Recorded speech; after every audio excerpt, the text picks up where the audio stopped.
Dear students, पिछले class में मैंने आपको स्टोरी ऑफ विलेज पालमपुर का एक टॉपिक पढ़ाया था। उसमें मैंने आपको बताया था कि पालमपुर के अंदर फार्मिंग मेन एक्टिविटी है। पालमपुर के अंदर पालमपुर की सड़कों पे कौन से व्हीकल चलते हैं। पालमपुर के अंदर जो डिफरेंट कास्ट के लोग रहते हैं, अपर कास्ट, लोअर कास्ट। ये भी बताया था कि पालमपुर के अंदर वेल डेवलप्ड सिस्टम है, इरिगेशन, रोड, ट्रांसपोर्ट एटसेट्रा का। और इसके अलावा मैंने आपको बताया था कि फैक्टर्स ऑफ प्रोडक्शन कौन से हैं, कि अगर हम किसी वस्तु और सेवाओं का उत्पादन करना चाहते हैं तो हमें किन चीज़ों की ज़रूरत पड़ती है। मैंने आपको बताया था land, labour, physical capital and human capital. आशा है आपको वो समझ आ गए होंगे। अगर आपको वो समझ नहीं आए तो आप में से जो फोन पे पूछ सकते हैं। अब आपका नेक्स्ट टॉपिक है कि फार्मिंग इन पालमपुर। पालमपुर के अंदर खेती कैसे होती है। देखिए, पालमपुर के अंदर लैंड फिक्स है, मतलब भूमि जो है वो सीमित है, आप उसको बढ़ा नहीं सकते। फार्मिंग वहाँ की मेन एक्टिविटी है, प्रोडक्शन एक्टिविटी जो है वहाँ की मेन वो फार्मिंग है, खेती है। ज्यादातर लोग जो है मतलब 75% पीपल जो है वो अपनी लिवलीहुड के लिए, अपनी आजीविका के लिए फार्मिंग पे डिपेंड करते हैं। वो फार्मर्स भी हो सकते हैं और फार्म लेबरर्स भी हो सकते हैं, मतलब किसान और खेतिहर मजदूर दोनों हो सकते हैं।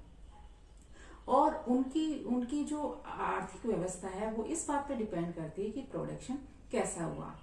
अब पालमपुर के अंदर प्रोडक्शन जो बढ़ाने की बात है तो वहां पे एक रुकावट है कि हम ज्यादा प्रोडक्शन नहीं बढ़ा सकते। क्यों? क्योंकि वहां पे जो लैंड है वो फिक्स है, सीमित है, उसको हम नहीं बढ़ा सकते। 1960 तक पालमपुर के अंदर जितनी कल्टीवेटेड लैंड पे खेती की जा सकती थी उतनी की गई, मतलब अब हम उसको और नहीं बढ़ा सकते, अब उसको ज्यादा जो है नहीं बढ़ा सकते। मतलब उस समय तक जो वेस्ट लैंड थी, जो बंजर भूमि थी, उसको भी कल्टीवेटेड लैंड में बदल दिया गया था और अब हम उसको ज्यादा नहीं बढ़ा सकते। अच्छा, भूमि को नापने की एक इकाई होती है हेक्टेयर।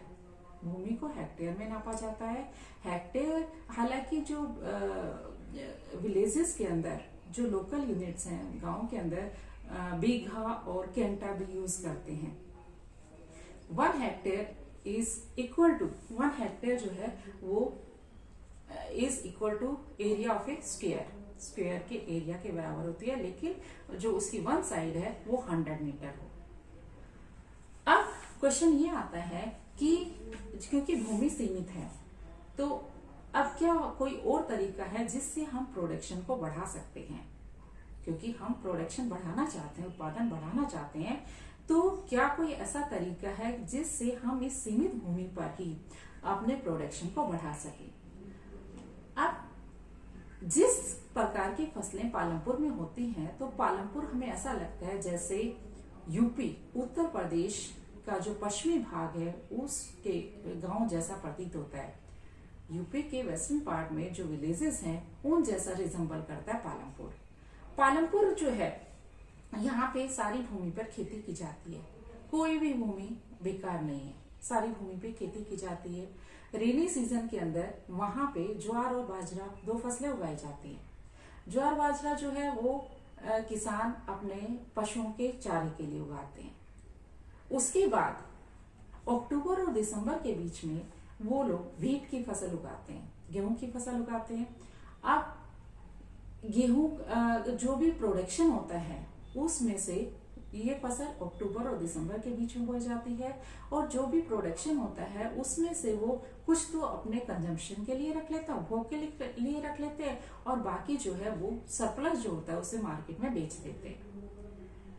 पालमपुर के लोग जो है वो भूमि के एक टुकड़े पर शुगर केन की भी खेती करते हैं, गन्ने की खेती करते हैं। गन्ने की जो फसल है वो 1 साल में एक बार काटी जाती है और रो फॉर्म में, कच्चे रूप में जो जैगरी होती है, जो गुड़ वगैरह है, वो शाहपुर की मार्केट में बेच दिया जाता है।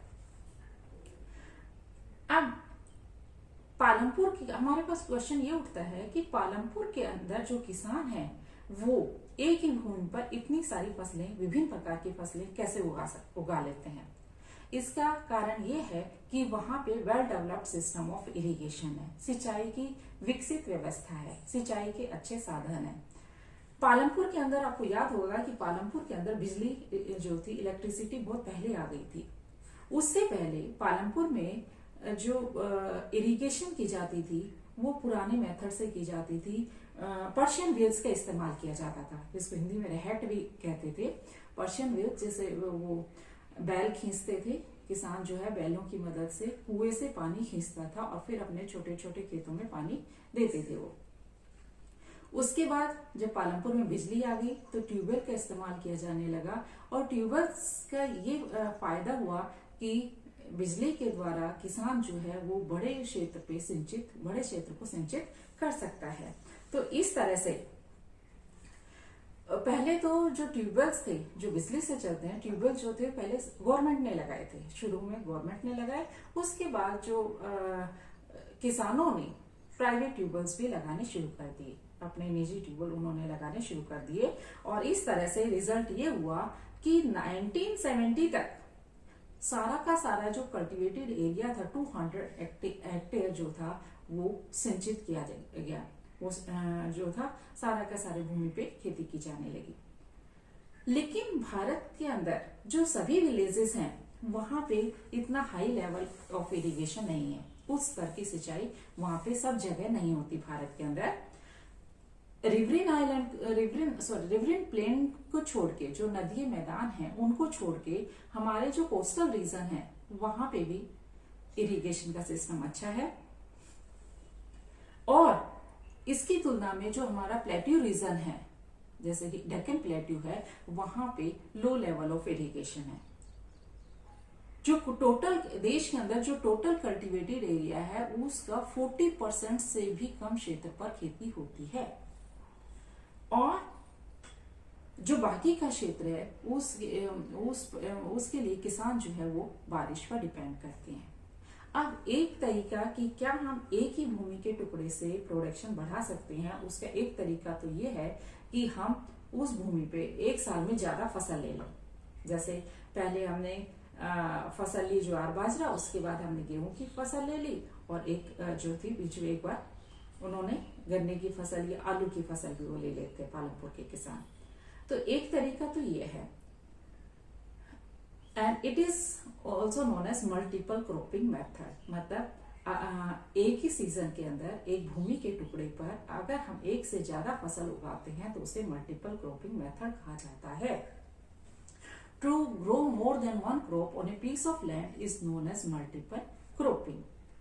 और ये जो है उत्पादन बढ़ाने का सबसे अच्छा तरीका है, एक भूमि के टुकड़े पर प्रोडक्शन बढ़ाने का सबसे अच्छा तरीका है। पालमपुर के अंदर जो सभी किसान हैं वो 2 फसलें तो लेते ही लेते हैं, तीसरी फसल वो जो है वो आलू की भी ले लेते हैं।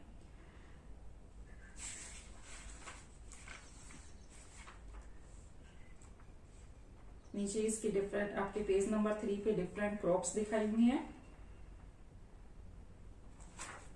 और इसके बाद आपका जो ये एक दिया हुआ है, टेबल दी हुई है पेज नंबर 4 पे कि cultivated area over the years, कि इन सालों में कितने एरिया पे खेती की गई। जैसे 1950 में 120 मिलियन हेक्टेयर कल्टीवेटेड एरिया था, और 2011 में हो गया वो 140 मिलियन हेक्टेयर। मतलब इतना ही बढ़ा, इससे ज्यादा नहीं बढ़ाया जा सका। अब एक क्वेश्चन ये आता है कि is it important to increase the area under irrigation, कि क्या सिंचाई के तहत जो क्षेत्र है उसको बढ़ाना जरूरी है? क्यों बढ़ाना जरूरी है? सिंचाई के तहत जो क्षेत्र है उसको बढ़ाना इसलिए जरूरी है क्योंकि हम ज्यादा प्रोडक्शन करना चाहते हैं, और ज्यादा क्योंकि हमारी पॉपुलेशन भी बढ़ती जा रही है और प्रोडक्शन हम ज्यादा चाहते हैं, इसलिए जो एरिया है उसको बढ़ाना जरूरी है। अच्छा, अब एक दी हुई है टेबल नीचे, और इसमें फिलअप्स दिए हुए हैं और आपको इसमें भरना है। किसने पूछा है कि आपके एरिया में कौन सी क्रॉप्स उगाई जाती हैं और वो कब उगाई जाती हैं। आपको नेम ऑफ द क्रॉप लिखना है, फसल का नाम लिखना है। जैसे आप लिख सकते हैं ज्वार बाजरा, जो कि इन दिनों में जून जुलाई में बोई जाती है। फिर वो उसकी हार्वेस्टिंग आप लिख सकते हो सितंबर में। और सोर्स ऑफ इरिगेशन आपके यहाँ कौन कौन से हैं, जैसे आप नहर से पानी देते हैं, नहर से देते हैं या फवारा सेट से देते हैं तो इस तरह से आप लिख सकते हैं कैनल्स, रेन एटसेट्रा। दूसरा आप लिख सकते हो दूसरी क्रॉप व्हीट। व्हीट जो आप यहाँ पे गेहूं बोते हैं, गेहूं के साथ सरसों भी बोते हैं, लेकिन एक समय में आप एक ही चीज बो सकते हो, या तो गेहूं या सरसों। तो इस तरह से दूसरी क्रॉप गेहूं हो जाएगी जो बोई जाती है अक्टूबर दिसंबर के बीच में, और फिर वो हार्वेस्ट की जाती है अप्रैल टू मई के बीच में। और फिर इसने दिया सोर्सेस ऑफ इरिगेशन, वो आ जाएगा आपका रेन है, कैनाल्स हैं, ट्यूबल्स एक्सेट्रा। अब एक तरीका तो आपने देखा कि एक ही भूमि के टुकड़े से प्रोडक्शन हम कैसे बढ़ा सकते हैं, मल्टीपल क्रॉपिंग मेथड, मतलब to grow more than one crop on a piece, to grow more than one crop of a land on, to grow more than one crop on a piece of land is known as multiple cropping. मतलब एक भूमि के टुकड़े से एक से ज्यादा फसल लेने को हम मल्टीपल क्रॉपिंग कहते हैं। तो एक तरीका तो वो है प्रोडक्शन बढ़ाने का। दूसरा तरीका है मॉडर्न फार्मिंग मेथड्स। मॉडर्न आधुनिक कृषि विधियां। तो मॉडर्न फार्मिंग मेथड जो है वो दूसरा तरीका है जिससे हम जो है उत्पादन बढ़ा सकते हैं। अब यार्ड क्या होता है? यार्ड होता है पैदावार। यार्ड जो है मतलब जो एक साल के अंदर भूमि के एक टुकड़े पर जो पैदावार होती है, क्रॉप प्रोडक्शन होता है, उसको यार्ड कहा जाता है। 1960 तक हमारे यहाँ खेती में जो ट्रेडिशनल सीड्स का इस्तेमाल किया जाता था, पारंपरिक जो बीज थे उनका इस्तेमाल किया जाता था। जैसे गेहूं वगैरह होते थे या कुछ जो चीज पहले बोई थी उसको रख लिया जाता था और फिर अगले साल उसको बो दिया जाता था। ट्रेडिशनल सीड्स का इस्तेमाल किया जाता था। और जो किसान थे वो फर्टिलाइजर के रूप में काऊ डंग का इस्तेमाल करते थे, गोबर का इस्तेमाल, या नेचुरल मैन्योर का इस्तेमाल करते थे। और इरिगेशन के भी सिंपल साधन थे। तो इस तरह से ये सारी चीजें उनको आसानी से उपलब्ध हो जाती थी और उन्हें खरीदनी नहीं पड़ती थी। लेकिन जब से ग्रीन रिवॉल्यूशन आया, 1960 में जब व्हीट और राइस में ग्रीन रिवॉल्यूशन आया, हरित क्रांति आई, तो किसानों ने HYV सीड्स का इस्तेमाल करना शुरू कर दिया। HYV seeds high yielding variety seeds. इससे क्या होता है कि इससे ज्यादा उत्पादन होता है, मतलब आप एक ही प्लांट से हमें ज्यादा अनाज मिलता है। तो अब जब HYV सीड्स का इस्तेमाल उन्होंने शुरू किया तो रिजल्ट ये हुआ कि मतलब उन्हें जो था पहले की तुलना में ज्यादा उत्पादन होने लगा। पहले कम उत्पादन होता था, पहले मतलब किसानों के पास इतना प्रोडक्शन होता था कि वो अपना रख लेते थे और थोड़ा बहुत उनके पास एक्स्ट्रा होता था सरप्लस जो से बेचते थे। लेकिन अब जो था, जब उन्होंने मॉडर्न फार्मिंग मेथड्स का इस्तेमाल किया तो उनके पास प्रोडक्शन ज्यादा हो गया और अब उनके पास सरप्लस ज्यादा है तो वो ज्यादा मार्केट में बेच सकते हैं। लेकिन जो HYV सीड्स हैं उनको ज्यादा मात्रा में पानी की जरूरत होती है, केमिकल फर्टिलाइजर्स की जरूरत होती है, पेस्टिसाइड्स की जरूरत होती है, और तभी मतलब ज्यादा उत्पादन केवल तभी संभव है जब आप इन सब चीजों का एक साथ इस्तेमाल करें। HYV seeds, irrigation, fertilisers, pesticides etcetera. अब पंजाब और हरियाणा के जो किसान हैं, पंजाब, हरियाणा और वेस्टर्न यूपी के जो किसान थे, वो सबसे पहले थे जिन्होंने HYV सीड्स का इस्तेमाल करना शुरू किया। HYV सीड्स का इस्तेमाल करना शुरू किया। इन क्षेत्रों में जो किसान थे उन्होंने मतलब इरिगेशन के लिए ट्यूबवेल्स का इस्तेमाल किया। इसके अलावा HYV सीड्स का इस्तेमाल किया, केमिकल फर्टिलाइजर्स का इस्तेमाल किया, पेस्टिसाइड्स का इस्तेमाल किया। इस का परिणाम ये हुआ कि उनका प्रोडक्शन पहले से ज्यादा हो गया। और कुछ किसानों ने मशीनरी भी खरीद ली, जैसे ट्रैक्टर्स है, थ्रेशर्स है, वो भी खरीद लिए, जिससे उनके लिए जोतना भी आसान हो गया और फसल को काटना भी आसान हो गया। और इस तरह से उनका जो प्रोडक्शन था ज्यादा बढ़ गया। पालमपुर के अंदर जो ट्रेडिशनल वैरायटी के जो सीड्स थे, उनसे जो उत्पादन होता था वो 1300 kg पर हेक्टेयर होता था। लेकिन जब पालमपुर के अंदर मॉडर्न फार्मिंग मेथड्स का इस्तेमाल किया गया तो वहां पे प्रोडक्शन जो था वो 3200 kg पर हेक्टेयर हो गया और इस तरह से उनका प्रोडक्शन काफी ज्यादा बढ़ गया। अब किसानों के पास बड़ी मात्रा में व्हीट था जो वो मार्केट में बेच सकते थे। अब क्वेश्चन ये आता है कि आप ध्यान से बताना मुझे कि what is the difference between multiple cropping and modern farming methods. Multiple cropping means to grow more than one crop on a piece of land during the season. That is known as multiple cropping. And modern farming methods में आपको use करना है HYV seeds, chemical fertilizers, pesticides, well developed system of irrigation. Next है आपका, इसमें production of pulses and wheat दिया हुआ है, टेबल दी हुई है, टेबल 1.2 पेज नंबर 5 पे production of pulses and wheat दिया हुआ है मिलियन टन्स में.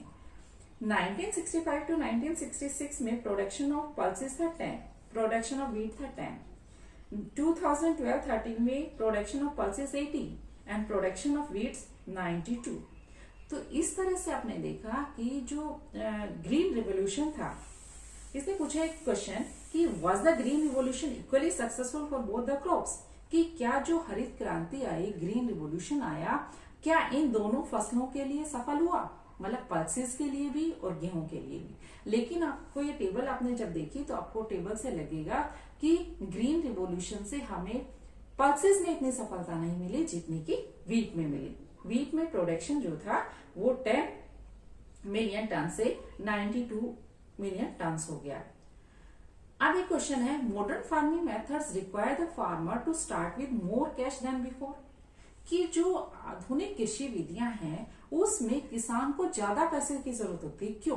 क्योंकि modern farming method, traditional seeds में तो किसानों के पास बीज होता था घर पे पिछले साल का, वो उसको यूज कर लेते थे और खाद भी उनको घर पे मिल जाता था, तो उनको खरीदना नहीं पड़ता था. लेकिन मॉडर्न फार्मिंग मेथड्स में उनको HYV सीड चाहिए जो बाजार से खरीदने पड़ते हैं, मशीनरी खरीदनी पड़ती है, ट्रैक्टर्स, थ्रेशर्स खरीदने पड़ते हैं, फर्टिलाइजर्स, पेस्टिसाइड्स, केमिकल फर्टिलाइजर्स खरीदने पड़ते हैं. तो इसके लिए किसानों को बहुत ज्यादा पैसे की जरूरत होती है पहले की अपेक्षा. अब एक एक्टिविटी दी हुई है, ये आपको अपने करने के लिए है कि what kind of farming methods modern और ट्रेडिशनल और mix do the farmers use, कि आजकल किसान जो है वो कौन सा मेथड अपनाते हैं, मॉडर्न, ट्रेडिशनल और मिक्स्ड. तो यू कैन से कि मिक्स्ड फार्मिंग करते हैं. What are the source of irrigation, sources of irrigation है tubewells, pump set etcetera. How much of the cultivated land is irrigated, कितना कल्टिवेटेड लैंड जो है उसको सिंचित किया जाता है. अबाउट मतलब majority. From where do farmers obtain the inputs that they require, मतलब किसानों को वो इनपुट्स कहाँ से प्राप्त करते हैं जिनकी उनकी जरूरत होती है, तो वो कहाँ से प्राप्त करते हैं, वो they can get from the market. अब आपका नेक्स्ट टॉपिक जो है, विल द लैंड सस्टेन, ये